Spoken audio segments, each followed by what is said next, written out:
এয়া বৰ্তমান আমাৰ ডিনাৰ টাইম, খানা আৰু ৰেডি হৈ গৈছে। মই নিজে বনাইছোঁ মাংস, খাই আছে সকলোৱে। কি মাংস বৰ্তমান কাঁহীত, কি মাংস আছে এইটো? এইটো হা, ব্ৰইলাৰ। ব্ৰইলাৰ?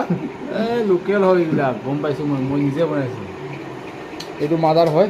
এই মাই এইফালে চাওক এবাৰ, কেনেকুৱা লাগিছে? এই ফাদাৰ, ঠিকে আছে। Happy father's day.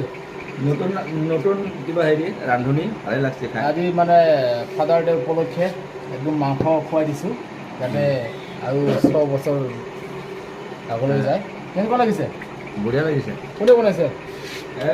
তুমি CRPF? CRPF। হা, কেনেকুৱা লাগিছে তাৰমানে? মজা মজা। হা? বাহ, এইটো মাংস হয়। ইফালে আছে আপোনাৰ টেঙা, পাপৰ নাই? জলকীয়া, পাপৰ নাই। মোৰ থালিখন এইখন, বৰ্তমান মই ষ্টাৰ্ট কৰাই নাই।